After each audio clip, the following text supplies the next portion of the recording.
King Bela sent the bloodied sword to his barons to call them to arms, but they were so busy squabbling that none responded.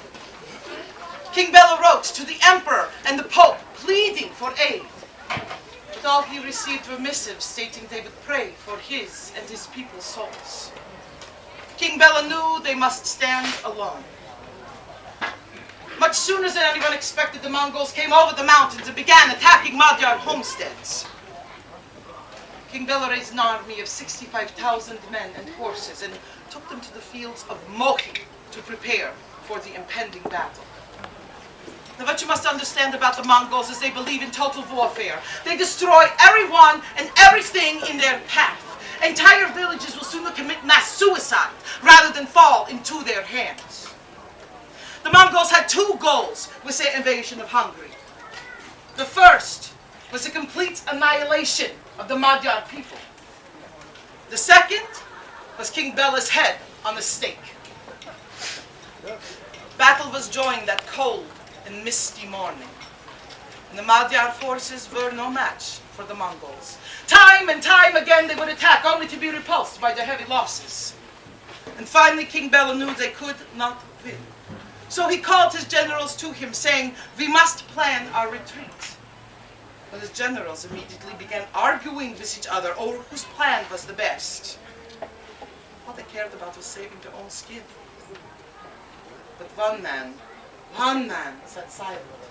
Danish Tomai, His Majesty's Palatine, His Majesty's bravest warrior. He would lead his men time and time again against the foe and return unscathed, covered in the enemy's blood. Finally, he could take no more. He stood up, crying out, "Enough! You quarrel like old women.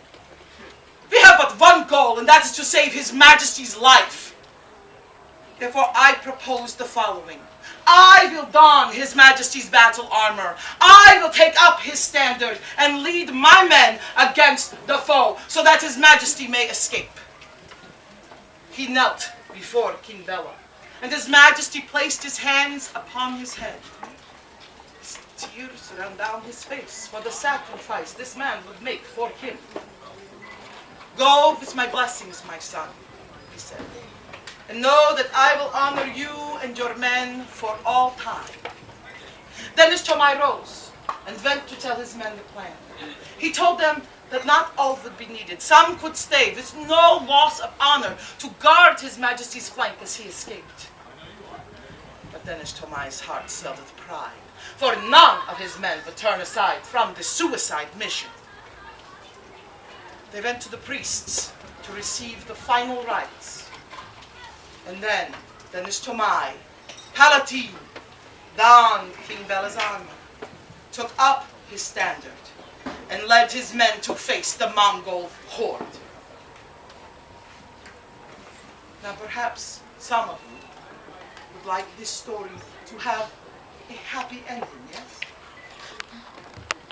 We are Magyar. Danish Tomai and his men stood bravely against the Mongols as they were slaughtered to a man. But loud were the cries of the Mongol Prince Batu when he realized he had not slain King Bela, but his Palatine, Danish Tomai. King Bela escaped across the Danube and returned a year later to lead our people into the second golden age. And until he drew his final breath, King Bela gave thanks to the Lord for Danish Tomai and his men and their sacrifice. So, my friends, your king has called you to battle. What will you sacrifice for your king and your kingdom?